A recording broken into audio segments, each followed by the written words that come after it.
এখানে হচ্ছে কিছু চারা উঠাইছিলাম। এটা হচ্ছে কুল চারা, মানে আই মিন বড়ই।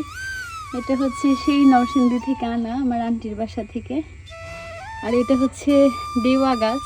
তো আজকে হচ্ছে এই দেওয়া গাছটা লাগাবো। এখন ভাবছি হচ্ছে দেওয়া গাছটা এখানে লাগাবো, কারণ যদি এইখানে লাগাই এইখানটাতে, তাহলে হচ্ছে ছাদে চলে যাবে, আর ছাদ থেকে দেওয়া পেরে ওইখানেই বসে ভর্তা করে খাওয়া যাবে। তো এখন হচ্ছে এই জায়গাটা ক্লিন করে আমরা এখানে লাগাই দিব। এই তো আমাদের গর্ত করা শেষ। পাশে হচ্ছে একটু গোবর সার নিয়ে আসছি, এই যে তো গোবর সারগুলো দিয়ে দিব মাটির সাথে। এখন হচ্ছে এই যে গাছটা লাগাই দিব, এই গাছটা। তো এই তো গাছটা গর্তের মধ্যে বসাই দিছি। এখন হচ্ছে মাটি দিয়ে দিব। বিসমিল্লাহ।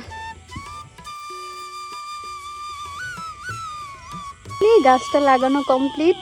যে একটা খুঁটিও দিয়ে দিছি সাপোর্ট, এখানে বেঁধে দিব। এই তো খুঁটির সাথে গাছটা বেঁধে দিছি, যেহেতু গাছটা অনেক ছোট। এই যে সুন্দর করে বেঁধে দিছি।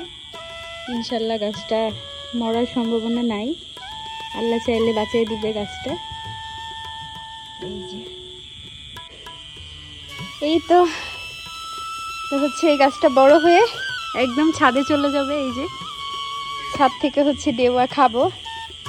আর দেওয়া ফলটা আমার আর আমার আম্মুর অনেক পছন্দের একটা ফল, আমার কাছে খুবই ভালো লাগে। নিচ থেকেও একটা কুশি গজাইছে নতুন। এই ছিল আজকের গাছ লাগানো।